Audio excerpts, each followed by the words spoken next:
Welcome, everyone, to another episode of our podcast, Smart Man, Smarter Woman, a podcast for entrepreneurs by entrepreneurs. And thank you very much for giving us a listen today. I am Steve Lotes. And I am Juliet Aurora. And we are your co-hosts. And before we get to today's guest, who we're really excited to have her on the show today, Juliet, do you have any words of wisdom you would like to share with our audience today? You're starting out so early with words of wisdom. Your words of wisdom come at the end with your quote. So I don't want to infringe on your space at all. But I'm doing, you didn't ask me how I was doing, and I even had an answer prepared for how I was doing today. So I'm going to just jump in and tell you how I was doing, even though you didn't ask me. Would you like me to rephrase and ask the question? No, I don't even need a question. I can jump in and answer it anyways. I am actually in a fabulous place today. My pool opened. The temperature is now at 87 degrees, so it's pool entry weather for me. And I went for my first swim of the season. And the last swim of last season was the end of October. So it's been a big chunk of time since I've been in it. And I forgot how motivated I come out of the pool, how the time that I am swimming length is where all my ideas come up. As you know, Steve, I came in to your office after I came out of the pool and I said, here's a radical thought. And that's where my radical thoughts come from. So just a reminder to all our entrepreneurs out there that there is probably something like a pool for each of you where you get your energy from, you feel re-energized, and you come up with innovative ideas. Make sure you know where that is and that you are visiting it often. Awesome. That's great advice. And I would like to clarify for our audience, since many of them know we are in Canada, when you say 87 degrees, you meant the temperature of the water. You didn't mean the air temperature. Absolutely. It was air temperature was 40. Okay. Because again, for our audience, where we live, we are looking forward to 10 centimeters of snow tomorrow. So it should be fun watching Juliet swim in the snow. I don't think I've seen that before. That might be very interesting. So anyway, our audience doesn't want to listen to us. They want to listen to our guest. So let's bring her in. And her name is Tracey Bissett. And I hope I pronounced that correctly, Tracey. And she's joining us today from the beautiful Atlantic Canada, Nova Scotia. So welcome, Tracey, and thank you very much for joining us today. Thank you so much. I'm really excited to be here with you. Awesome. So why don't we start out as we usually do with each of our shows? If you could perhaps share a little bit about yourself, your own journey, and what you do and how you help people. Absolutely. So as you said, I am joining you today from Nova Scotia. I am a native of Nova Scotia, and you usually can find me in Etobicoke outside of Toronto in Ontario, but I've been out here for a couple months enjoying their different COVID state, which has been lovely. I am a financial coach for young adults as well as entrepreneurs, and my career after my formal financial education took me to banking. So I was a banker for many years at TD Bank in the areas of commercial lending and risk management. So I was either supporting entrepreneurs directly get access to the financing they needed, or I was on the other side of the transaction actually approving those loans for entrepreneurs across all industries, all across the country. So really fun for me. Just like what happens sometimes in big corporations, there was a downsizing. And so my chair was taken away from the table, and I took a bit of time to think about what would be the best thing for me. So I packaged up all the things that I love to do. So I love helping people learn about money. I love supporting entrepreneurs. I have a knack for taking complicated things and making them sound straightforward and simple. And I loved sharing what I had already learned with other people. So I was doing that through HR with learning and development, creating courses and teaching newer lenders. So I've really taken the coaching and education aspects and created Bissett Financial Fitness, where we do predominantly coaching and group programs for entrepreneurs. I've got a podcast, Young Money, which is really geared towards 18 to 30-ish in age group and people who love them. And so there we talk about all the different ways to amass wealth and create financial freedom and flexibility in your life. And I am also a professor at Centennial College in Scarborough in the business school, and I'm teaching students to become financial planners. So that's a little bit about me and who I help. And it's really fun for me to really increase financial fitness and financial knowledge in those categories that I work with. Awesome. I think this is going to be a fun episode because for those of you in our audience who don't know, the business that Steve and I run is a cloud accounting and bookkeeping firm.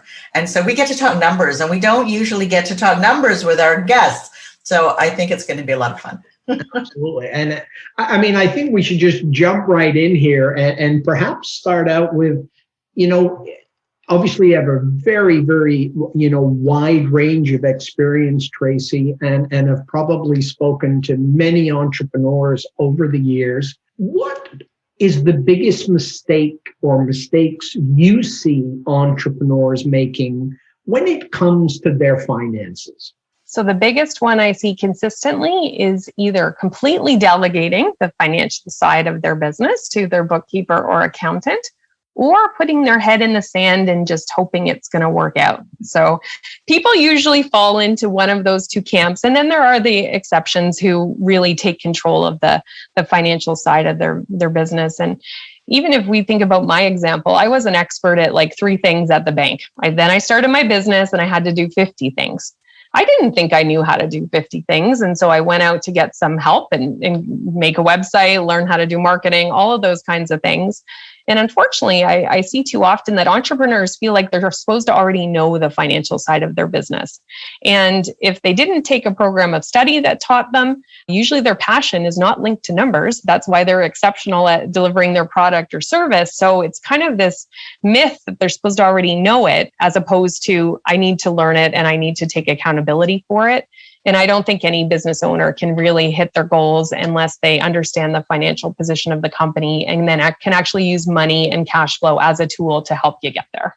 And do you find that that is the biggest reason that a business owner, whether they're doing their numbers themselves or they've outsourced it, that they have a hand in it to understand it, is because it gives them some tools to grow their business? Or what do you think is the reason that they need to be involved in the process? I don't think you can effectively move your clients on a journey. You can't hit any of the goals that you have without knowing the numbers and using them to move forward. And just to, in case that wasn't absolutely clear, I don't think you need to do your numbers yourself. I think it's really important to get a qualified bookkeeper, have an accountant that you work with, that you're able to communicate with as well, because a bookkeeper can do your books a whole bunch of different ways. They can classify revenue in all different categories, but if you don't tell them how you think about it and what your strategy is for the business, they can't marry up the books to match with the strategy. And so many kind of avoid that side because they're feeling bad, embarrassed, ashamed, because they don't know it. So then they don't even know what questions to ask to start. So it's kind of this vicious cycle where I'm going to just not say anything because I'm not sure. And then things kind of get worse. And I would love to say that people come to work with me because they want to increase their financial acumen and they're just building on this financial foundation. But they're usually at some kind of critical juncture where they're losing money. They're not able to pay their bills. They can't get a consistent paycheck from their business. And it's at this tipping point where they realize I've got to do something or things won't continue. Yeah. And I think just with the experience, because obviously we're in this space, is that the last year with COVID has been really tough on small businesses, and that the ones that we see who are emerging from the other side or have been able to weather the storm, because we don't even know when the end of that storm is going to happen, are the ones that had a good handle on their numbers. So it's not only, a mechanism for you to measure your growth or make sure that your strategy is happening. Sometimes it's a survival thing as well, could because of what the industry or the environment is throwing at you. So I think that this is going to be a great conversation for business owners who, as Tracey said, are embarrassed that they don't know and don't know what questions to ask. So maybe that's our starting point, is what are the questions that business owners should be asking about their numbers? So if you're already working with a bookkeeper and accountant, some of the easy ones to ask, and people can jot them down as I go through, but ask them, when you look at my numbers, what do you see? Are there any things you think we're doing well? Are there any things you think look challenging or not looking good as a trend? And start by asking the professionals what they're seeing. Tell them about your strategy. Ask them, do the numbers reflect my strategy the way I've laid it out to you, or the way I think about my revenue, or the way I go after my clients and I segment them? Because there is this need for communication between the parties to make sure that what shows up in the numbers actually reflects the way you think about your business. And while bookkeepers and accountants are extremely smart and they're excellent at what they do, they're not mind readers. You guys, I bet you'd be doing something different if you had a crystal ball and you could read minds. So you need to communicate as a business owner to make sure that people know what you think. You may decide to make some changes in your strategy based on what you're hearing back on the numbers. It's really important to get involved. To your earlier point, Juliet, I was working at TD during the 2008 financial crisis. We certainly saw that companies who came through strong, they're companies with cash on hand and access to credit. They weren't carrying too much debt. The same thing has been absolutely true through COVID. And I think it's become even more critical to have a solid bookkeeping and accounting team on your side because of all of the documentation and support that was required to get the government supports. If you didn't have your books ready, you were really scrambling and you didn't even necessarily know if you were going to qualify for the government support. So what better motivation to make sure that you're not missing out on free money when the time comes to just always be current is another reason to have that all in order. Yeah. I'd like to come back because you said something I think is really important, Tracey, and I want to make sure that everyone in the audience, and a particular segment in our audience, because I know you're out there, heard this. And one of the challenges when you get a new client, as our firm, is trying to develop trust, right? Because when you're doing somebody's bookkeeping and it becomes very personal because we see all the skeletons in the closet and, you can't really tell us a story because we know what's going on. So building that level of trust becomes very important. And one of the challenges we've found over the years is in order to develop the trust, because so many business owners, as you've just said, they don't know what questions to ask.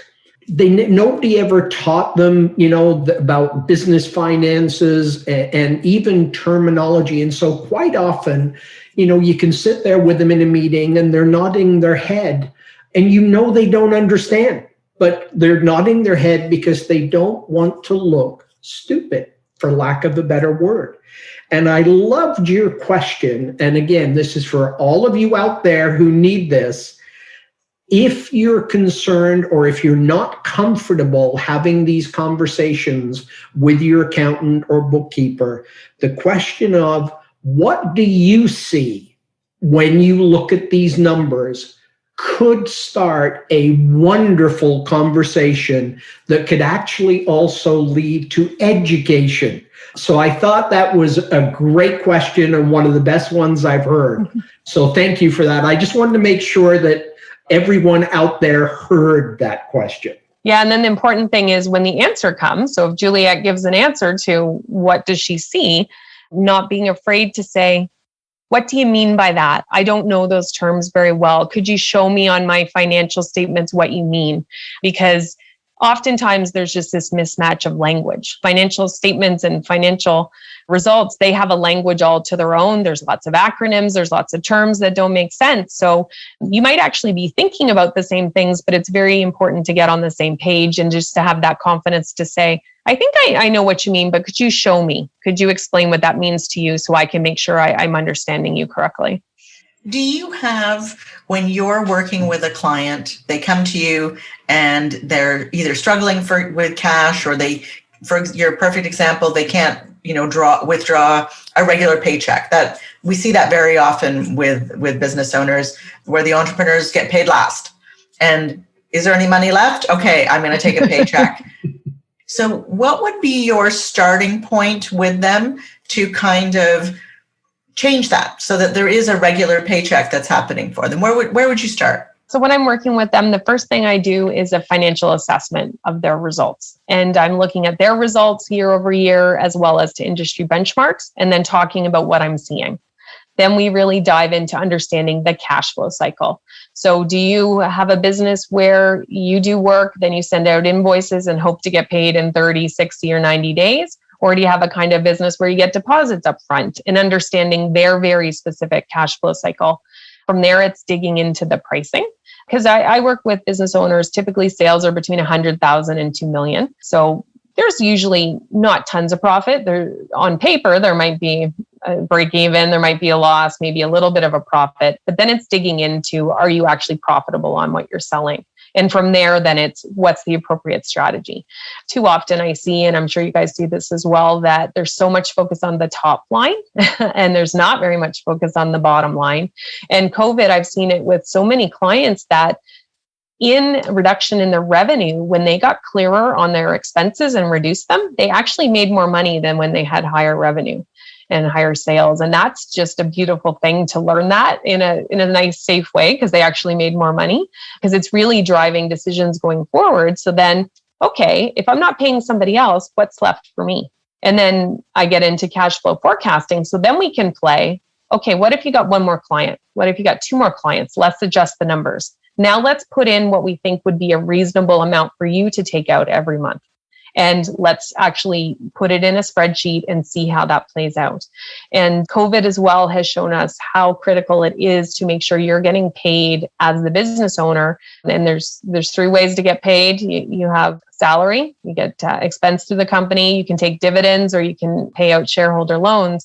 But COVID has showed us with the government supports, especially in Canada, you needed to have a T4 income, or you were going to be shut out of a lot of government support. So even more case. So not only do you want to be able to handle debt and your responsibilities personally for that, but if you want your business to be able to get those kinds of supports. So then let's look at what's the base amount we can put in there. Okay, does it look like you're going to be able to pay that out consistently? Maybe there might be some challenges, but if we're cash flow forecasting, then we can say, okay, what if we brought on a new employee? How much more revenue could that generate? What would that look like then? And then we can actually stop imagining in our heads what may be or what can't happen. And let's actually focus and make a plan to make those things actually happen. We will continue with our conversation right after this message from a friend of the show. AIS Solutions is an award-winning cloud accounting firm serving small business all across Canada. If you want to migrate to a powerful and effective paperless accounting system and get your financials wherever you are, whenever you want them, then contact AIS Solutions team of trained professionals today at www.aissolutions.ca. And now, back to our conversation. And I love that, where you said that let's not just imagine it in our heads, but actually lay out a plan. Because most business owners, and Steve and I are guilty of this as well, we map it all out in our head and think that that's enough. Okay, we're looking to grow, we're looking to scale. Yeah, we need to bring on these employees, but what's your new break-even point when you have that new employee? And being able to answer those questions is going to let you sleep at night, because you're not thinking about, well, can I afford this new employee that I've just hired, or can I not? You actually know the answer. And if you know the answer, even if the answer is no, you can prepare for it and you will sleep better. Absolutely. And I've seen people who won't get their hands around the numbers and see the facts. They actually have more stress and anxiety, and they're not sleeping more than somebody else who actually can quantify an issue. Because once you can quantify it, you can move into solving.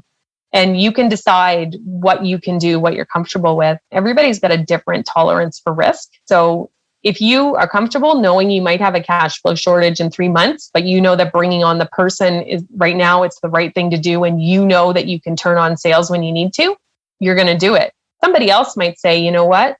I'm going to work extra hard and generate those sales first, then I'm going to bring someone on. And that's where it becomes very personal to that company and that business owner or owners. So nothing's also provided as much challenge, I think, for companies where there's either a couple who's running it or two unmarried business partners, where you have to get very clear on your goals. And each of you have to be aligned to move forward, because those risk tolerance questions really drive behavior. Yeah, for sure. I also, when I heard you say, businesses worry too much or too much emphasis on the top line.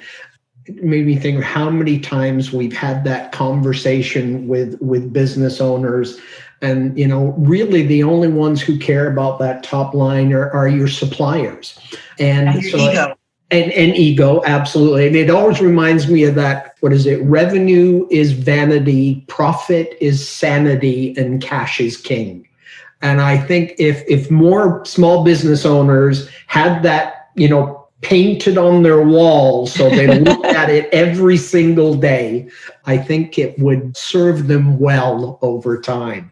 Yeah, that kind of brings to mind too. I was working with a lawyer, and sometimes lawyers aren't the best on billing and getting their invoices out. And this woman was working really hard, like 18, 19 hours a day, but she was writing off a third of her sales every year. And so that meant the people weren't paying, and that's a write-off. And so I said, why don't you just work less, have like 2/3 of the revenue and collect all the money? What about that plan? And like sleep more, go do some fun stuff. And so when you actually think about how can that impact your life, that's where you got to make those connections, because small business owners, they live for their businesses. Our culture and society touts these revenue metrics. And I think that gets people into this false place. So yeah, I'm on board with both of you and would love for people to be focusing on the bottom line. Okay, so we've talked a little bit about some of the mistakes, perhaps, that entrepreneurs make when it comes to their finances. Maybe we'll give them some credit now for a little while. What are some of the things that you see them doing right with their money that others could learn from? So the biggest one is usually when somebody comes to work with me, they'll say, I don't know anything about my statements. I don't know anything about my numbers. I'm terrible at math. I'm the worst. And I bet you're going to tell me I'm the worst. And I'm sure you guys have heard that too. And I'll say, well, how long have you been in business? If it's any more than like 3-4 months, so some people will say a year, 2 years, 5 years, 10 years. And I will say, you know how to manage cash flow. And they'll say, no, I don't. I don't know what's cash flow. I'm like, if you've been in business, you've managed to get money come in, money go out, you're still around, you know how to do it. And so I like to start with people having that big pat on the back. It's so important to start from a foundation wherever it is and build from there.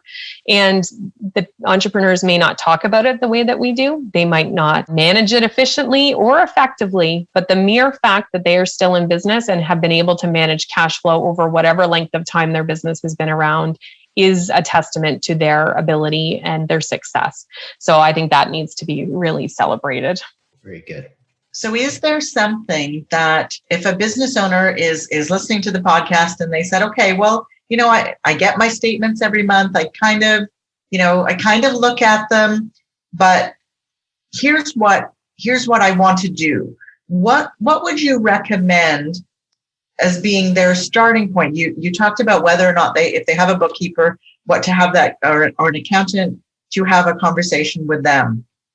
But from their perspective, is there something that they should be doing to help them move forward? For sure. And so the first thing is giving the financial side of the business as much attention as the other sides.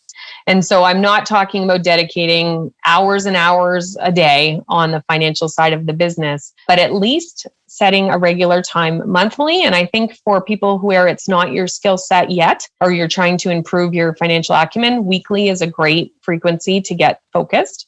And so maybe your first meeting, you're just logging into your bank accounts to see what's going on in there. Maybe you're looking at your credit card statement. Another meeting might be reviewing those financial results that come from your bookkeeper. The next week might be sitting down with the bookkeeper to say, okay, I reviewed them. Here's some questions I have or things I'm not quite clear on. Or I've got this idea that I'm starting to form the strategy for. How is that going to show up in my numbers? Can you tell me? And so you're getting into this regular cadence. It's really important to get your results monthly. Sometimes if the business owner doesn't specify, there are some bookkeepers out there who might do them quarterly. They might do them semi-annually. And so you need to be the one who drives the frequency as the business owner. The other thing too then is factoring in cash flow. And so working with even a very basic Excel spreadsheet updating this cash flow forecast every month through using the numbers from your bookkeeper, as well as the information you know about your potential sales. So that's on you and any people making sales in your company. And depending on how tight your cash flow is, standard way we would do it is monthly. But if your cash flow is tighter and you have to keep a closer eye, you're going to go down to weekly. And some people even do daily. So you're going to choose the right one for you. And you might say to your bookkeeper or accountant, what is the right frequency? And if you can have a forecast looking out 6 months, then you can start planning for these potential issues. And I'm a huge advocate of, we want to be conservative about how much is coming in. And we want to be super aggressive about how much is going out and make sure we're capturing all of those amounts, not just the ones we remember top of mind. And then we want to see if there's a problem. So then we can brainstorm. So if we've got a shortfall, am I going to start collecting from the people who haven't paid me yet? Am I going to create more clients? Am I going to go to the bank and perhaps get a line of credit to help bridge me through that time?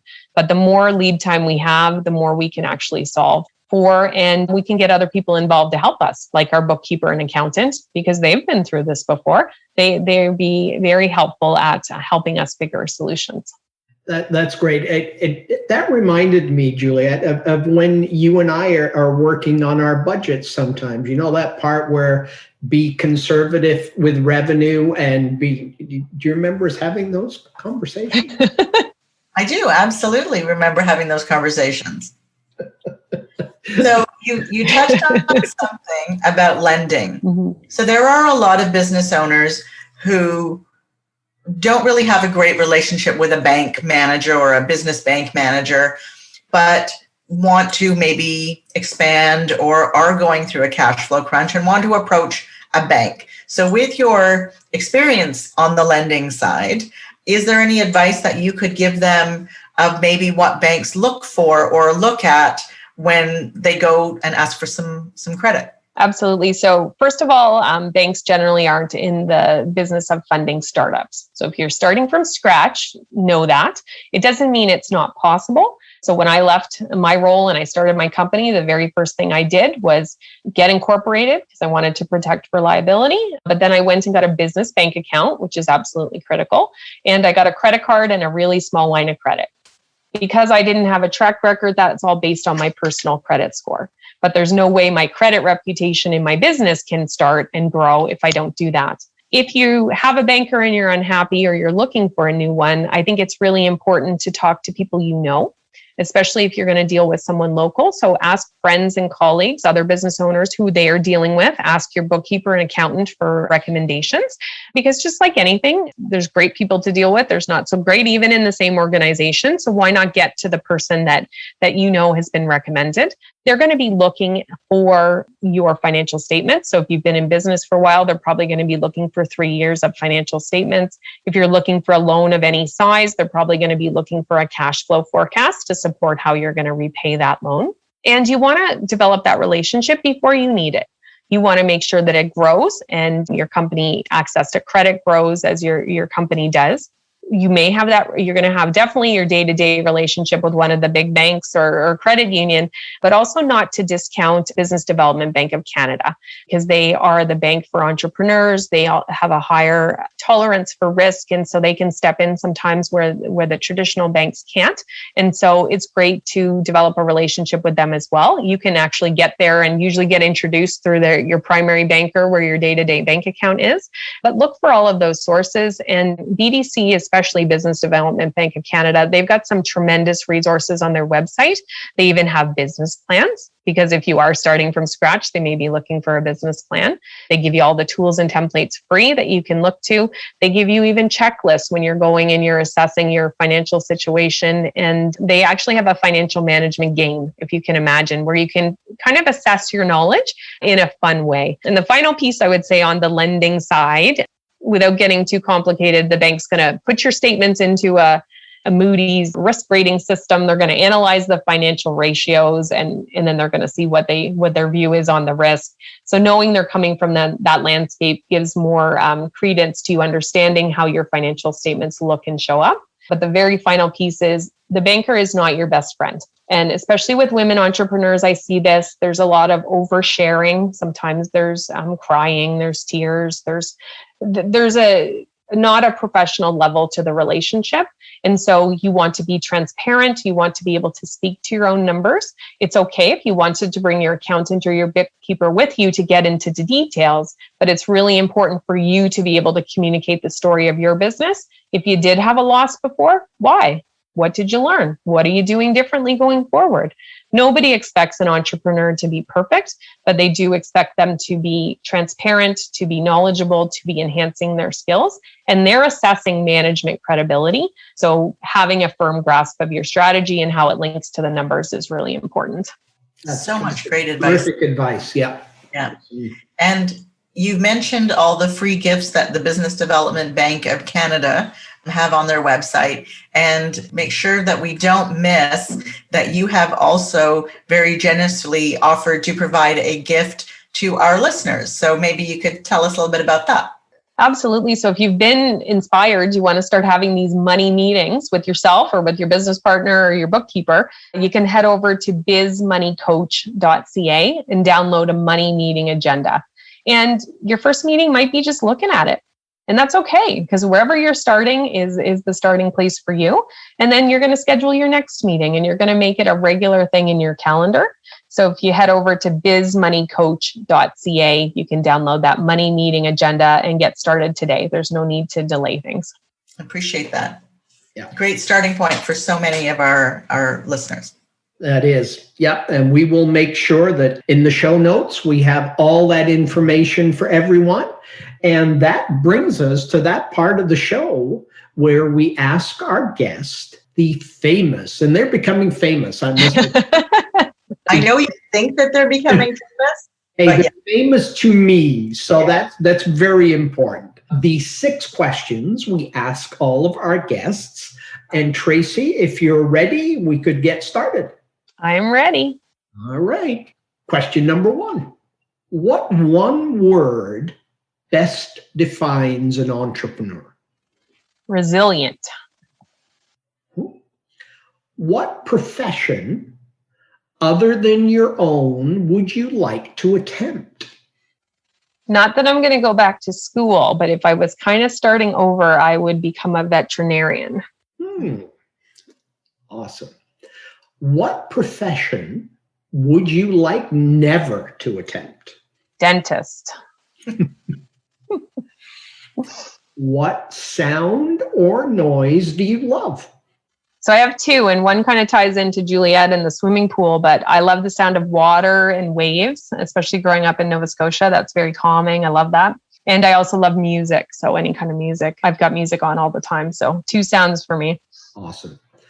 And what book would you recommend every entrepreneur should read?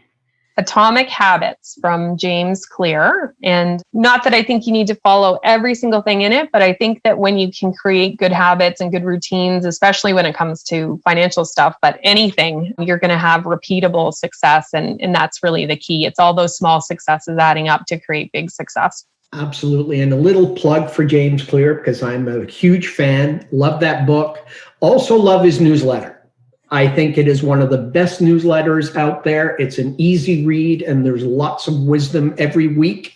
I think it's Thursday afternoon. So if you are looking for a good, quick, easy read, James Clear's newsletter. And our final question, when your own entrepreneurial journey is completed, what do you hope your legacy is? Greater financial fitness in the world. So really tailored to those young adults and entrepreneurs, or really everybody, because it is my belief that when you understand your money, whether it's in your business or personally, it changes the trajectory of your life. I don't think that money should be a barrier to anybody accomplishing their dreams. And so through my education, through my podcast, and last year we even created a scholarship fund through Bissett Financial to help post-secondary students get access to money to be able to help them get to school. Because that is another way, when you get some skills and training, you can actually go on to hit your dreams. So greater financial fitness and confidence around money. Awesome. And you mentioned your podcast. What is the name of your podcast again for those who'd like to check it out?